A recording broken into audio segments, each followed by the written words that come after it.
Hey everyone, and welcome to my class. Today we are going to learn about some very exciting things. We will start with 3 tricks to memorize self-discipline and Jordan Peterson's method for self-discipline. I keep on forgetting things that I study and read. Even if I repeat and study again and again, after a while they all fly away from my mind like I've not studied. I'm struggling with memorizing foreign language vocabulary. My memory is weak and I keep on forgetting things. I cannot remember the name of a person that I've just met. When I'm ready for a presentation in front of an audience, I always forget the things that I have memorized. I'm trying hard to memorize the things that I need to know, but no matter how hard, I always keep forgetting them. You read the same thing over and over again, but it took you a long time. Sometimes, you studied from midnight until the daylight and it stressed you a lot. And what is the result? They all fly away from your mind as you've never studied that hard. If you had even one of those troubles, then you're at the right place because no one ever taught you how to learn. With this course, you'll learn advanced method techniques to learn faster and permanent. Using the self-discipline in your life, you'll be able to study the memory techniques and add them into your daily routines. As you keep on studying, you'll see and understand the potential of your memory that will change your life for the good. If you're eager to rule your brain, memorize things you want to learn, and learn how to learn, let's begin and change your life. So let's get started with our first story. Meet Billy. He wants to go to All Star Academy, the best college in his country. The academy is home to the world's greatest overachievers. To get in, Billy needs to ace his next exam. But the problem? The exam requires a lot of memorization, which Billy is terrible at. But Billy attended my last class on the growth mindset and knows that he can improve his ability to memorize. With that said, let's help Billy get into All Star Academy. This is Odin, also known as the All-Father. He will become the wisest and the most powerful of the North gods. But not yet. For now, he hangs from Yggdrasil, the world's tree that holds all 9 worlds together.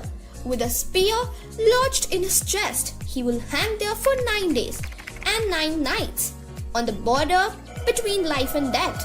All the while he peers down into the magical waters of the well below, calling out for the godly knowledge of the runes. Satisfied with his sacrifice, they emerge, revealing to him their wisdom and bestowing him with great power. Odin had given himself to himself, or more specifically, he sacrificed his present self for his future self. It's no coincidence that he had to perform the greatest sacrifice for the greatest reward. Now you may wonder why I'm telling you all these stories, right? But stay with me until the end of this class and you'll know the reason.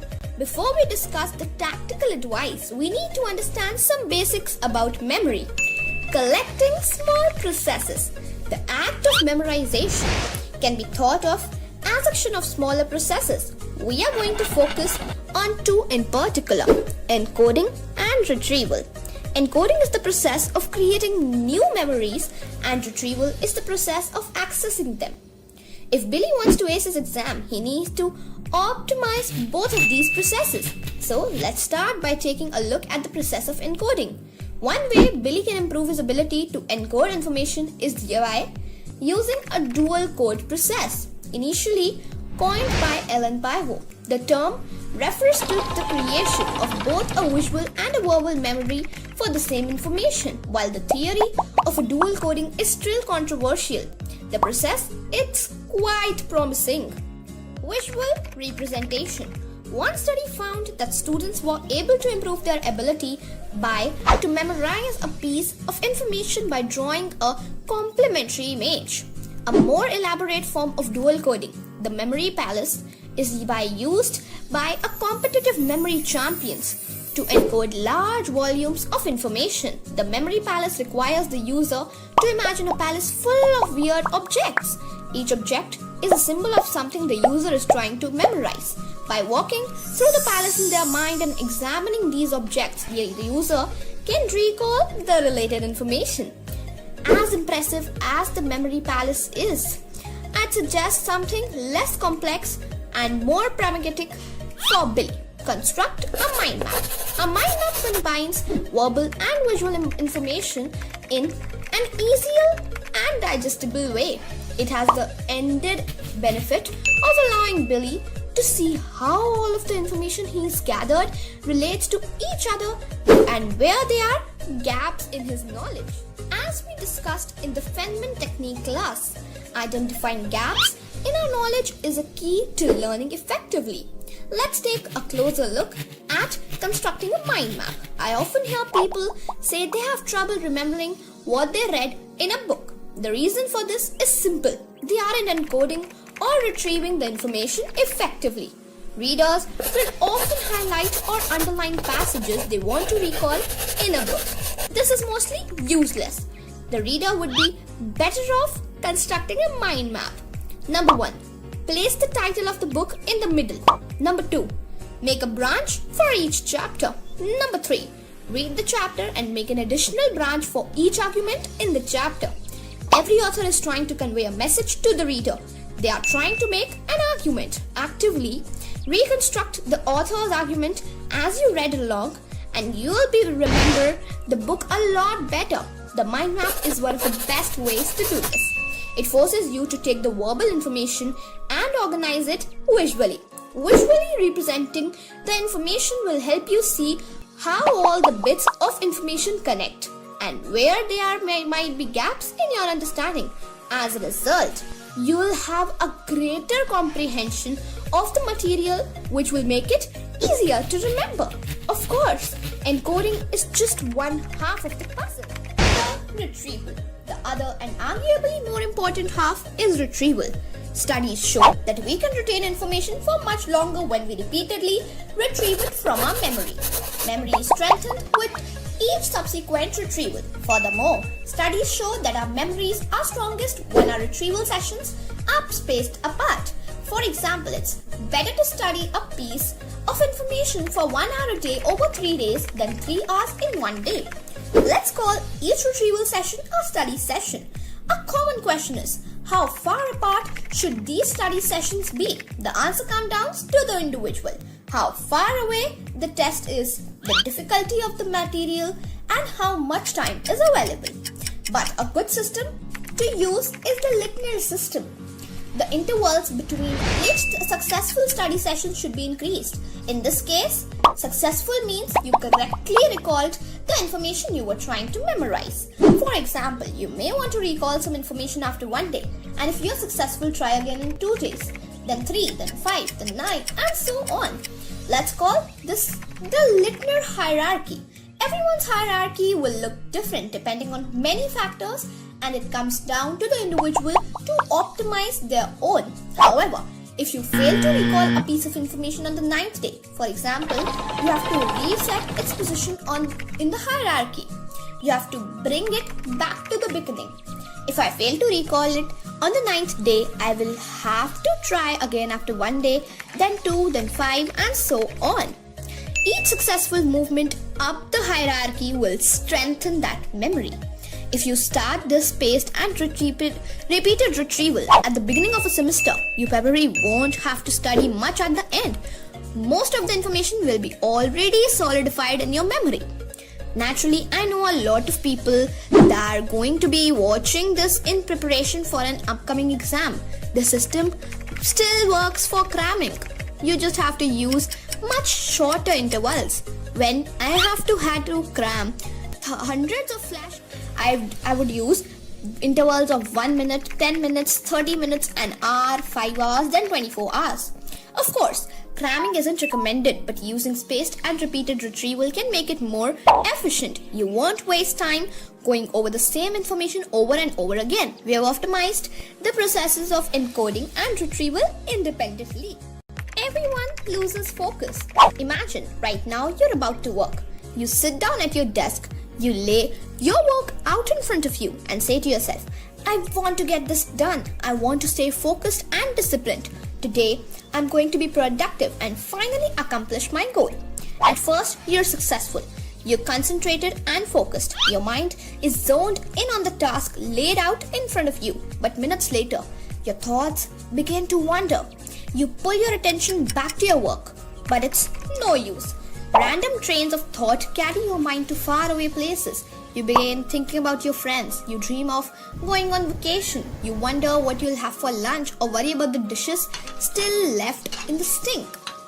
You try time and again to control your wandering thoughts. Eventually, you give in. You stop working. You submit and you lose control. The war of the mind. Jordan Peterson describes this universal struggle in detail. Everyone, he says, is fighting a wide array of unconscious forces. These forces push and pull your mind in different directions. One pull draws your attention to your stomach, making you feel hungry. Another pulls your attention to your phone, leading you to waste time on social media. There's a war going on in your mind. Peterson explains, a war between your conscious and your unconscious. In your conscious mind, you have something called intent. The intent is a purpose, an objective, a mission you want to accomplish. In that case, that mission is work. By doing your work, you're satisfying the needs of your conscious mind. But consciousness is only a small part of your brain. Think about your brain like a room full of barking dogs. Your conscious mind is one of dog asking for your attention. When you concentrate on your work, you're giving that dog the attention it wants and craves. But a dozen other animals are begging to be recognized and satisfied. They don't want to sit there quietly while you play with another dog. They want to play too.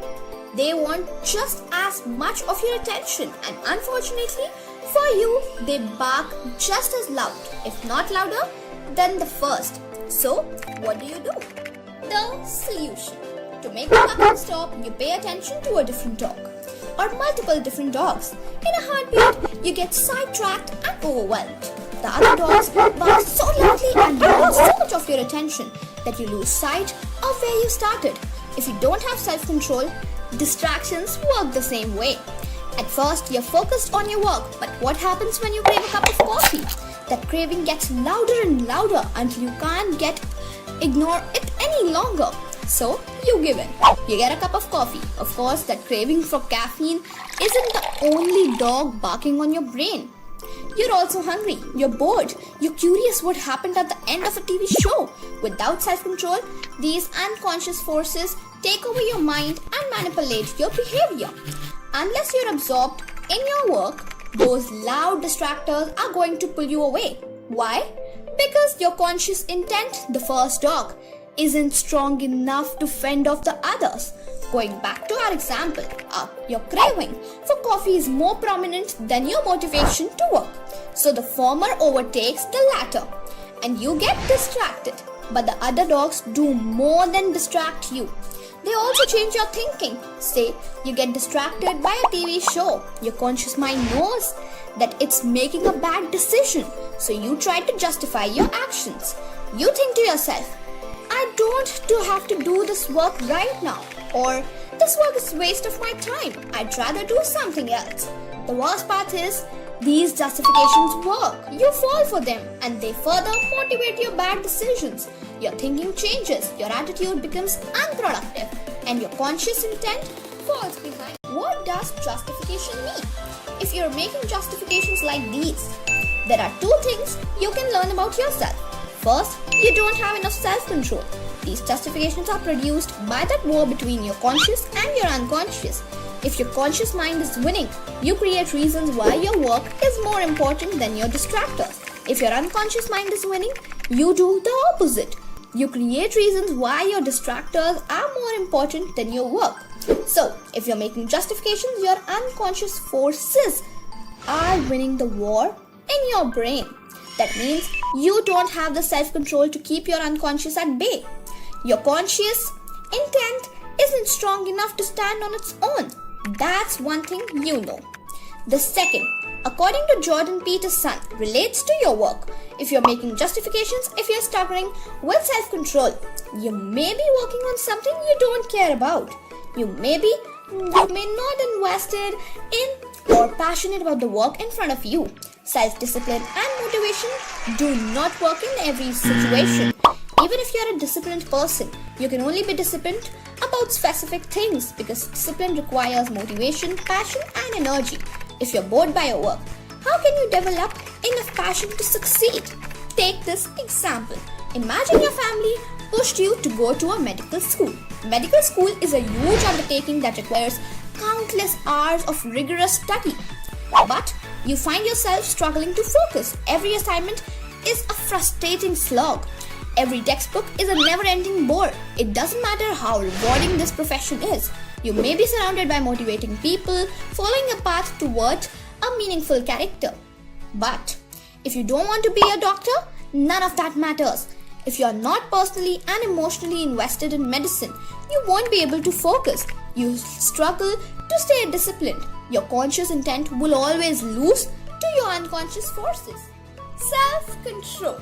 If this sounds familiar, you may need to reconsider your direction in life.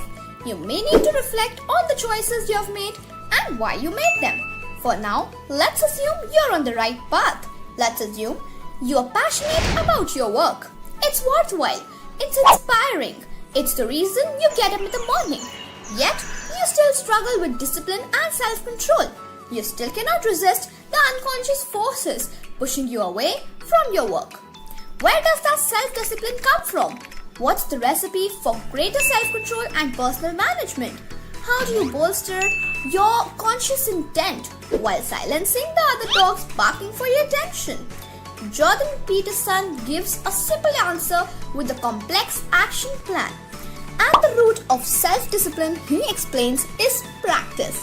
Every habit, good and bad, is created through practice. Take your bad habits. You get into those harmful behaviors because you have practiced them. You have practiced pouring yourself a cup of coffee in the morning. You have practiced checking your social media accounts instead of working. You have practiced ignoring your responsibilities because you have practiced these things. You are very good at them and they loom large in your mind. Your lack of discipline therefore displays a long-standing pattern of laziness and neglect. But how do you turn your bad habits around? Jordan Peterson likens discipline to learning the piano. If you want to learn an instrument, you have to practice. In the beginning, you won't be able to improvise. You won't be able to play a song or write one of your own. So instead, you'll learn the basics. You'll gradually understand notes, chords and scales. You'll grasp more complicated rhythms and patterns. You'll have to practice those hundreds of times. Only then you'll be able to develop the skills and knowledge to improvise or innovate. Peterson's method of self-discipline. Peterson's method for self-discipline is a disciplinary structure. Self-discipline, he explains, is built upon order and consistency. Our lives are filled with chaos, and without discipline, we are subject to that chaos. It's the chaos that drives you to slack off, make poor choices, and lose faith in yourself. To control that chaos, you have to impose an orderly structure onto your life. That structure will control the chaos by giving you a sense of direction and purpose. But what does a disciplinary structure look like? On a small scale, it's creating boundaries that block the unconscious forces trying to tear you away. Within a disciplinary structure, you practice healthier habits over and over again. Just like your bad habits got stronger after years of practice, your good habits will too. Eventually, your conscious goals will bark louder than the other dogs. Don't get me wrong, they'll never stop barking. No matter how disciplined you are, there will be always unconscious forces working against you. But order and structure can keep those forces from damaging your life. Of course, a disciplinary system affects more than just a day-to-day life. It's also a recipe for long-term success. Think about the musician we have mentioned earlier. Imagine that he practices scales for an hour every day. He accomplishes a small goal, practicing the piano each day. But he's also gradually improving at his craft. He's growing his skill set. He's igniting his passion. And he's taking responsibility for his choices. Responsibility is another large aspect of Peterson's ideology. Order and disciplines are avenues to take responsibility for your life, your choices, and your success. And that responsibility gives you a sense of purpose and meaning. When you take responsibility, you learn to value yourself and your work. You gain self-worth, and that self-worth drives you towards discipline, control, and productivity. Let's go back again to a piano player. What happened after he mastered all the orderly aspects of music? He gains the knowledge to create music of his own. That's the ultimate goal of any disciplinary system. Right now, you're sitting in chaos, unable to push yourself forward. Self-sacrifice and self-discipline. Odin's story is, at least, a metaphor for self-sacrifice or self-discipline.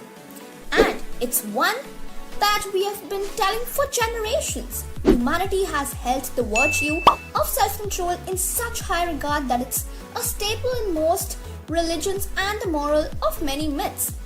In Christianity, the first sin, eating the forbidden fruit, was a lapse in self-control. In Greek mythology, Evil entered the world when Pandora could not control her curiosity and opened the box. This might, in particular, has even entered our everyday language. If I want to avoid temptation for fear of causing disastrous consequences, I might warn you against opening Pandora's box. The elevation of this virtue to religious and mythic proportions highlights a commonly held belief.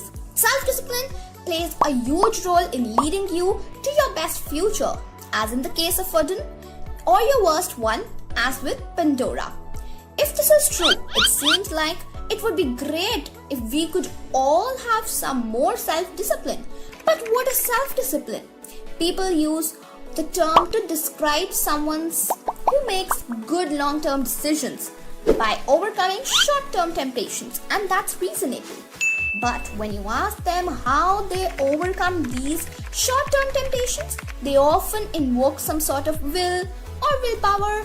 What will means it's obvious. But before we get to that, let's start at the beginning. The decision. At any point in time, you're deciding on how to act. The difficulty arises when you have to decide between what's immediately gratifying versus what is not gratifying now but will be in the future.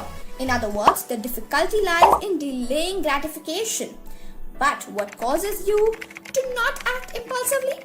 The reason for any single decision you make is multivariate. Genes, homes, evolution, social environment, physical environment, experience, the context of the situation, and a multitude of the other factors all play a role.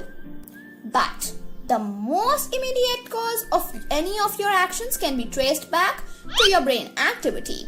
When discussing self-discipline, one of the best places to start is with the neurotransmitter dopamine. In his book Behave, Robert Sapolsky puts forth an example that clarifies at least one of the primary roles of dopamine in our brains.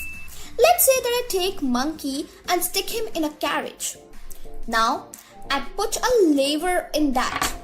If he pushes it 10 times, reward him with the raisin. Next, I turn on a light that comes on before the lever enters the cage. In other words, the light signals that the lever will be entering the cage, which in turn signals that the monkey will be able to get a raisin. As a result, the monkey learns to associate the cue with the reward. Interestingly, the monkey will begin to release more dopamine in response to the light than he does when he consuming his reward. Contrary to popular belief, dopamine is about anticipation more than it is about reward. Certain cues in our environment hint a potential reward, and dopamine start to arise in anticipation. Dopamine is what gets us to take action concerning a goal. So, how does this relate to self-discipline? Now, let's say that you are deciding between an immediate reward and a delayed reward. What do you think about the immediate reward? Dopamine is sent to certain parts of the brain known as limbic targets. When you think of the delayed reward, dopamine is sent to a different part of the brain known as frontal cortical targets. If the part of the brain associated with delayed reward is more stimulated, you are more likely to delay gratification. Again, dopamine plays a role in driving our actions. So, how does your brain decide how much dopamine is sent to each part? Again, this comes down to several complex factors such as past experiences, genes, hormones, social environment, physical environment, the context of the situation, and so on. But pragmatically, the brain's decision is affected by how pleasurable the reward is and how much time it takes to get the reward. Here's an example to help you understand it intuitively. Let's say that I'm making an offer. You can have $100 today or $100 tomorrow. The reward is the same, but the time delay is greater in the second scenario. You'll probably take the $100 today because there's no point in waiting until tomorrow. But what if I said that you could get $100 today or $200 tomorrow? You're more likely that you'll be waiting to get an extra $100 is pleasurable enough.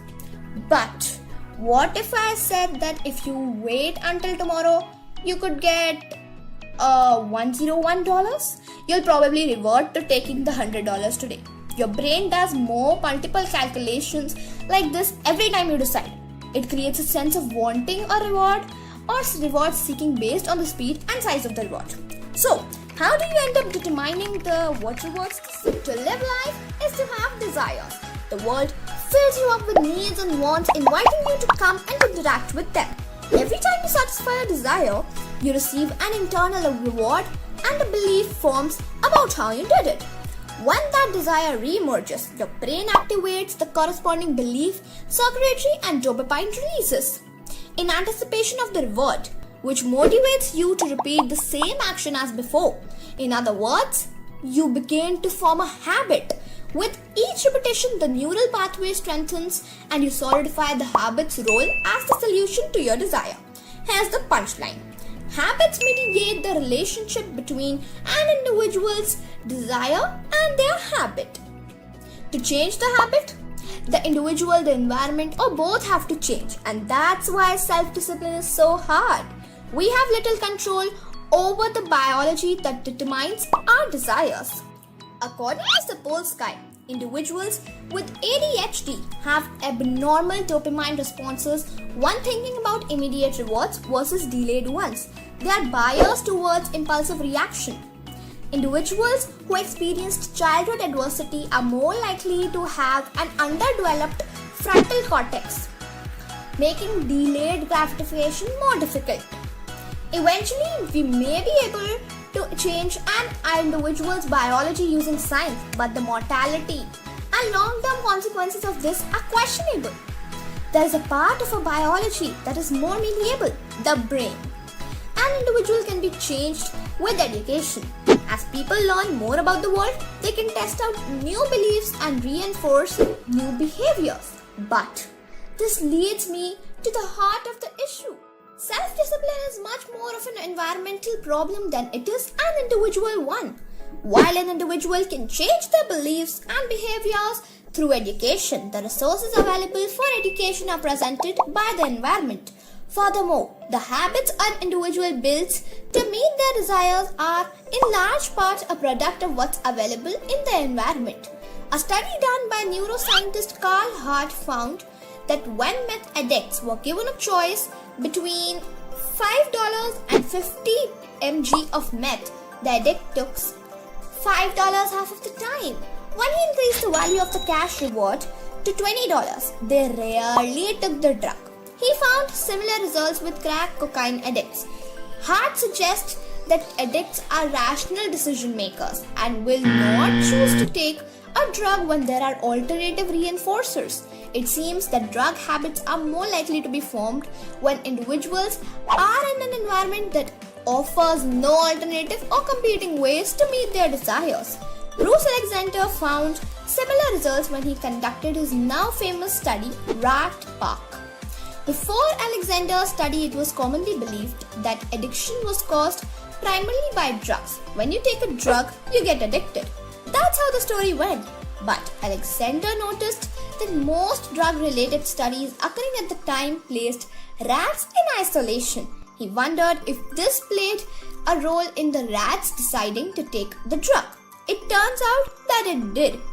When rats were in isolation, it wouldn't be a surprise to see them consume a drug until they died. But when Alexander constructed a rat park complete with friends, sexual partners, toys, and so on, rats were much likely to take lesser drugs. Now, let us recall what we learned in the class. Let's look at optimizing the three techniques together. Our ability to recall information is state dependent. We benefit by being in the same state for recall as we were for encoding. This includes mood, environment, and caffeine levels. One study found that students who studied in an intoxicated state were able to recall the information better when they were intoxicated than when they were sober. So, the state matters. For this reason, I suggest Billy studies in the room he's going to write the exam if possible. Also, since he drinks coffee while studying, he needs to drink coffee for the exam as well. This will keep Billy's states as equivalent as possible and improve his ability to recall information during the test. Using these three techniques, there is no way that Billy would get into All-Star Academy. A disciplinary system does everything you need. It pushes you forward, but eventually you'll return to chaos. You'll rediscover chaos and freedom from a new perspective, just like our pianist. With the fruits of a disciplinary system behind you, you're no longer controlled by your freedom. Instead, you're tactically engaging with your freedoms, using them to your advantage. But before you can control the chaos in your life, before you can engage with your freedoms, you need to find order. To quote Peter's son, every freedom you have that's true for you is purchased at the price of discipline. So take ownership of your direction in life. Empower your conscious mind and discover your freedoms through order and control. Both of the studies present an interesting idea. Addiction is much less likely to occur when you have greater access to alternative ways to meet your desires. In his meditations, Marcus said that we were born to work together like feet, hands, and eyes, like the two rows of teeth, upper and lower. To obstruct each other is unnatural. To feel anger at someone, to turn your back on him, these are unnatural. People are a product of their environments a lot more than we like to think. By acknowledging this, we can have more compassion for one another, but more importantly, we can begin helping one another by providing people with as many opportunities as possible for learning and alternative ways to meet their needs. We can eradicate the problem of self-discipline. So, these were some of the insights into the world of self-discipline and responsibility. I hope you enjoyed the class and join me for the next class as well, because so much more exciting fun is on your way.